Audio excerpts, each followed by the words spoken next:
মায়াভিলার নাম শুনেই রিক্সাওয়ালা কেমন দমে গেল। চট করে হাঁ বা না কিছু বলে উঠতে পারল না। কি হলো, ভাড়া যাবে তো? যেতে পারি, তবে ওই বাড়ি পর্যন্ত যাব না, আর ভাড়া 10 টাকা লাগবে। সে কি, আমরা তো শুনেছি বাড়িটা কাছেই। তুমি 10 টাকা চাইছো যে?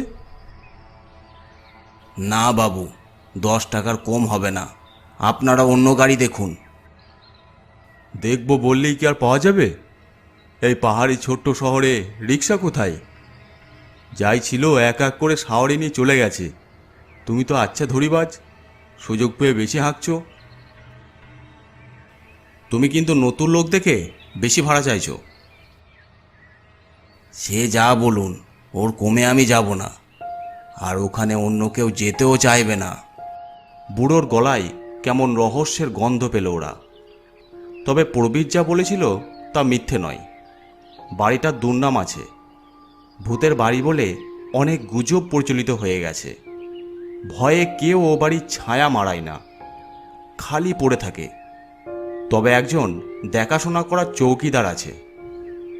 এসব জেনে শুনেই দুই বন্ধু ওই বাড়িতে থাকার মনস্থ করে চলে এসেছে। ভূত ওরা বিশ্বাস করে না, আর যদি থাকে তাহলে তাদের দেখার সুযোগ মিলে যাবে। কিন্তু বাড়িটা ভূতুরে বাড়ি কি করে হলো তা জানা নেই। তুমি বাড়িটা চেনো?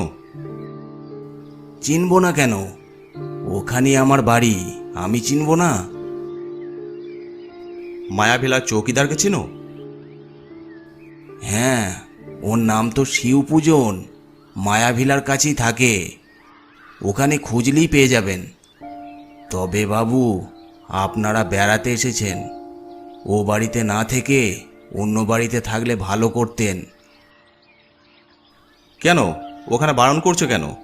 বাড়িটাতে ভয় আছে এই তো? হ্যাঁ বাবু, ও বাড়িতে মানুষ থাকে না। মানুষ থাকানো তো কি হয়েছে, আমরা থাকবো। ওসব বুজরুকি আমরা মানি না। কিন্তু ও বাড়িকে তোমরা ভূতের বাড়ি বলছো কেন জানতে ইচ্ছে করছে। তোমাকে 10 টাকায় ভাড়া দিচ্ছি, তবে যেতে যেতে ঘটনাটা শোনাতে হবে। ঠিক আছে, উঠুন। দুজনে রিক্সায় উঠে বসলো। রিক্সা এগিয়ে চলল। অনেক অনুরোধ করাই শেষ পর্যন্ত বলতে শুরু করলো। তা বাবু, অনেক দিন আগে মায়াভিলায় একটা লোক তার বউকে নিয়ে বেড়াতে এসেছিল। ছিল বেশ কিছুদিন, তবে লোকের সঙ্গে তেমন মিশতো না। একদিন রাতে কি হয়েছিল কে জানে, সকালে শিবপূজন দেখল বউটার গলা কাটা ধর বাথরুমে পড়ে আছে। লোকটিকেও খুঁজে পাওয়া যায়নি, বউটার মাথাটাও ছিল না। লোকটি নাকি তার বউয়ের গলা কেটে রেখে পালিয়ে যায়। সেই থেকে বাড়িটা খালি পড়ে আছে। লোকে বলে বউটার আত্মা বাড়িটার মধ্যে ঘুরে বেড়ায়। অমাবস্যার রাতে ও বাড়িটার মধ্যে বউটাকে ঘুরতে দেখেছে অনেকে। বাহ, চমৎকার গল্প। ভালোই হলো, আজ তো অমাবস্যা। আমাদের ভাগ্য ভালো হলে আজ তার দেখা পেয়ে যেতে পারি। রাম রাম রাম রাম, ও কথা বলবেন না বাবু, ওদের নিয়ে রসিকতা করতে নেই। বলতে বলতে রিক্সা দাঁড় করিয়ে বুড়ো বলল, আমরা এসে গেছি, আমি আর যাব না। এখানে নামতে হবে। ওই দেখা যাচ্ছে মায়াভিলা, আর এই যে সামনেই চৌকিদার শিবপূজনের ঘর। ওদের নামিয়ে দিয়ে বুড়ো চলে গেল। দূরে বিকেলের আলোয় বাড়িটা চোখে পড়ল। চৌকিদারকে খুঁজে পেতে দেরি হলো না। মায়াভিলায় থাকতে এসেছে শুনে শিবপূজন সন্দেহমাখা চোখে তাদের দেখল। কিন্তু মালিকের বন্ধু যখন, তাকে তো খাতির করতেই হবে। দুজনকে নিয়ে চলল মায়াভিলায়। পাহাড়ের কোল ঘেঁষে দাঁড়িয়ে আছে ছোট্ট দুতলা বাড়িটা। দেখে পছন্দ হয়ে গেল। বাহ, বাড়িটা তো বেশ ভালোই। আশপাশের পরিবেশটাও খুব সুন্দর। ঠিক বলেছিস। তবে অনেক দিন যে কেউ সে বাড়িতে বাস করেনি তা বোঝা গেল। সামনের ফাঁকা জায়গাটায় আগাছা মাথা চাড়া দিয়ে উঠেছে। কেউ আসে না বলে চৌকিদার তেমন পরিষ্কারও করে না। দোতলায় দুটো ঘর পাশাপাশি, সামনে রেলিং দেওয়া বারান্দা। শিবপূজন ঘর খুলে দিল। ঘরে বাস করার মতো সবই আছে, তবে কেমন গুমোট ভাব আর ভ্যাপসা গন্ধ। ঘরটা লাগোয়া একদিকে বাথরুম, অন্যদিকে রান্নাঘর। শিবপূজন বিছানাটা পরিষ্কার করে হাতের কাজ তাড়াতাড়ি সেরে বলল, এবার আমি আসি স্যার। তুমি যাবে? তা আমাদের রাতের খাওয়ার কি হবে? তুমি কিছু ব্যবস্থা করতে পারবে না? আজ তো স্যার আমি কিছু করে দিতে পারবো না, কাল সব ব্যবস্থা করে দেব। আজ রাতের মতো ওই রাস্তার হোটেল থেকে রুটি তরকা এনে চালিয়ে নেন। শিবপূজনের চোখে মুখে একটা ভয়ের ছায়া দেখতে পেল রুদ্র। বলল, ও আচ্ছা, তোমার কষ্ট করার দরকার নেই, তুমি যাও, আমরা সব এনে নেব। ছুটি পেতেই সে প্রায় ছুটি বেরিয়ে গেল। বিছানায় বসে রুদ্র বলল, বাড়িটা কেমন লাগছে রে পার্থ? দারুণ, আমার তো থেকে যেতে ইচ্ছে করছে। এমন সুন্দর বাড়িটাকে এভাবে ফেলে রেখে নষ্ট করার কোনো মানে হয় না। এরই মধ্যে দিনের আলো কমে এলে ঘরের ভিতর অন্ধকার জমতে শুরু করছে একটু একটু করে। পরিবেশটা থমথমে হচ্ছে। রুদ্র উঠে আলো জ্বালিয়ে দিল। ঘরের আলো তেমন জোরালো নয়। দুজনাই গল্প করে সময় কাটিয়ে দিল। একসময় রুদ্র উঠে বাথরুমে ঢুকে পড়ল। পাহাড়ি জল বেশ ঠান্ডা। ভালো করে স্নান করে পার্থকে তাড়া দিল। এই নে, উঠে পড়, স্নানটা সেরে ফেল, তারপর রাতের খাবারে জোগাড় করতে যেতে হবে। কোথায়? কেন শুনলি না? চৌকিদারটা বলল এই তো কাছে একটা হোটেলে রুটি তরকা পাওয়া যায়, চল সেখানেই খোঁজ করি। ক্লান্তি লাগছে, এক কাজ কর, তুই গিয়ে রুটি তরকা নিয়ে আয়, আমি একটু জিরিয়ে স্নানটা সেরে ফেলি। তুই একা থাকবি, ভয় করবে না? ভয়? তুই তাহলে গুজব শুনে সত্যি ভড়কে গেছিস। আরে না না, আমার কথা বলছি না, তুই এখানে একা যদি ভয় পাস তাই বলছি। নে নে, আর ন্যাকড়া করিস না, আমার জন্য তোকে ভাবতে হবে না। তাচ্ছিল্যে পার্থ রুদ্রের কথা উড়িয়ে দিল। রুদ্র বাইরে বেরিয়ে এলো। অন্ধকার গাঢ় হয়েছে।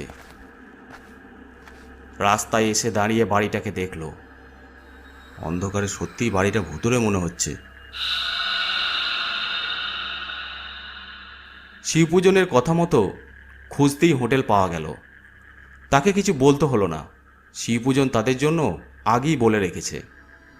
দুজনের মতো রুটি তরকা আর কষা মাংস নিয়ে নিল। হোটেলের লোকটির চোখেও কেমন একটা সন্দেহমাখা ভীত দৃষ্টি লক্ষ্য করল। খাবার নিয়ে ফিরল রুদ্র। বাড়িটার সামনে আসতেই একটা চিৎকার কানে এলো, বাঁচাও বাঁচাও বাঁচাও! এ কি, পার্থর কিছু হলো নাকি? দৌড়ে সে বাড়িটার মধ্যে ঢুকে পড়ল। ওপরে উঠে দেখল পার্থ বারান্দার রেলিং ধরে থরথর করে কাঁপছে। তার সারা শরীর থেকে জল ঝরছে। ভয়ে চোখ দুটো যেন ঠিকরে বেরিয়ে এসেছে। হে পার্থ, কি হলো? এ কি চেহারা তোর, এমন করছিস কেন? পার্থর চোখে ভয়, ঘন ঘন নিঃশ্বাস পড়ছে। রুদ্রকে দেখে তার সম্বিত ফিরল। ভয়ার্ত গলায় বলল, সে কথা আমি ভাবতে পারছি না। কেন, কি হয়েছে? আমি বাথরুমে ঢুকে কল ছেড়ে স্নান করছিলাম, হঠাৎ মনে হলো কে যেন আমাকে চেপে ধরেছে।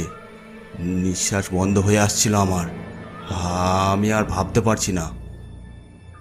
যা, তুই সত্যিই খুব ভীতু। মাথায় জল ঢেলেছিস, আর এখানকার জলে খুব ফোর্স, তাতেই তোর নিঃশ্বাস বন্ধ হওয়ার মতো হয়েছে। আমারও তো মাঝে মাঝে হয়, তাতেই ভয় পেয়ে গেলি? তোকে নিয়ে আর হবে না। তোকে কি করে বুঝাই? পার্থ অনেকটা শান্ত হলো, আবার বাথরুমে ঢুকে স্নান করলো। কিন্তু মনের ভয়টা যেতে চাইছিল না কিছুতেই। রুদ্র তাকে এ কথা ও কথা বলে স্বাভাবিক করার চেষ্টা করলো। শেষে দুজনে খেয়ে নিল। পার্থ ভালো করে খেতেও পারল না। রাতের খাওয়াটা তেমন জমল না, কোথায় যেন সব কিছুর সুর পাল্টে গেছে। খাওয়া দাওয়া সেরে তাড়াতাড়ি শুয়ে পড়ল। ঘরের মৃদু আলোটা জ্বেলে রাখল। সারাদিনের ক্লান্তিতে ঘুমিয়ে পড়ল অল্পক্ষণেই। রাত তখন কত ঠাহর করতে পারল না রুদ্র, কিন্তু কানে একটা শব্দ এলো। মনে হলো ক্যাচ করে কোনো দরজা যেন কেউ টেনে খুলল। ভাবলো হয়তো বিড়াল ঢুকেছে। আবছা নীল আলোয় রান্নাঘরের দরজাটা দেখল, না, বন্ধই রয়েছে। ভুল শুনেছে ভেবে চোখ বুজে পাশ ফিরতে গেল। আবার শব্দ। এবার চোখে পড়ল বাথরুমের দরজায়। শব্দটা ওদিক থেকেই এলো।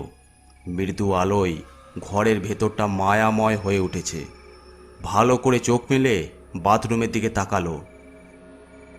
চোখ ফেলতেই শিউরে উঠল। উত্তেজনায় শ্বাস বন্ধ হয়ে এলো। বাথরুমের দরজাটা নিজে থেকেই খুলে যাচ্ছে, আর তারপরই তার সারা শরীর হিম করে বাথরুম থেকে টলতে টলতে বেরিয়ে আসছে একটা নারী মূর্তি। এ কি দেখছি? কিন্তু সেই মূর্তি দেখে তার চেতনা যেন লোপ পেয়ে যায়। গলা কাটা মূর্তিটার ঘাড় থেকে ফিনকি দিয়ে রক্ত ঝরছে। ভয়ে রুদ্রর গলা দিয়ে গো গো করে একটা শব্দ বেরিয়ে এলো।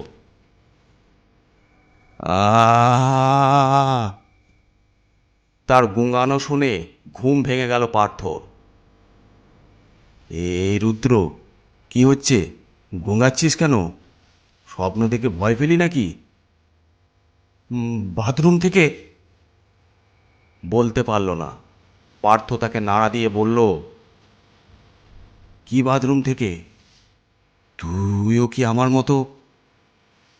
বলতে বলতে তার চোখ গেল বাথরুমের দিকে। দরজা বন্ধই মনে হলো, কিন্তু তারপরই দেখল ক্যাচ করে শব্দে দরজাটা খুলে যাচ্ছে, আর অন্ধকার বাথরুম থেকে একটা মাথা কাটা নারী মূর্তি টলতে টলতে বেরিয়ে আসছে।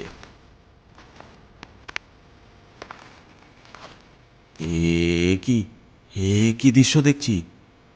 চল পার্থ, এখানে আর এক মুহূর্ত নয়, বাঁচতে হলে তাড়াতাড়ি পালাতে হবে আমাদের। ভয়ে দুজনে চিৎকার করে খাট থেকে নেমেই দরজা খুলে বাইরে বেরিয়ে পড়ল। দৌড়ে বাড়ি থেকে রাস্তায় এসে দাঁড়ালো। উফ, এমন ভয়ঙ্কর জিনিস জীবনেই প্রথম দেখলাম। সত্যি, আমার জীবনেও এমন ভয়ঙ্কর দৃশ্য কখনো দেখি নাই। বাইরে আমাবস্যার গভীর অন্ধকার। ভয়ে ভয়ে দুজনে বাড়িটার দিকে তাকালো। মায়াভিলা অন্ধকারে মায়াময় হয়ে আছে। ঘরের আবছা নীল আলো বারান্দায় এসে পড়েছে। সেই আলোয় দেখল বারান্দায় এসে দাঁড়িয়েছে একটা নারী মূর্তি। ওই দেখ, বারান্দায় দেখ, বারান্দায় তাকিয়ে দেখ। মূর্তির ঘাড়ে মাথাটা শত চেষ্টা করেও দেখতে পাওয়া যাচ্ছে না। তাই তো রে, খুব ভাগ্য ভালো আমরা বেঁচে ফিরে এসেছি। আর ওই ঘরে নয়, সকাল হলেই বাড়ি যাব, চল।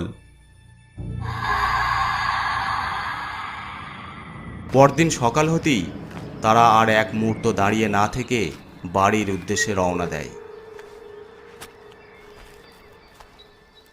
গল্পটি আপনাদের কেমন লাগলো অবশ্যই কমেন্ট করে জানাবেন। আর যদি ভালো লেগে থাকে তাহলে অবশ্যই চ্যানেলটিকে সাবস্ক্রাইব করে দেবেন, আর লাইক শেয়ার করতে ভুলবেন না। আপনারা যদি ইচ্ছা করেন এরকম গল্প আমাদেরকে পাঠাতে পারেন, আমরা সেই গল্প অ্যানিমেশনের আকারে ফুটিয়ে তুলব। ডিসক্রিপশন বক্সে আমাদের মেল আইডি দেওয়া আছে, আপনারা সেখানে মেল করতে পারেন।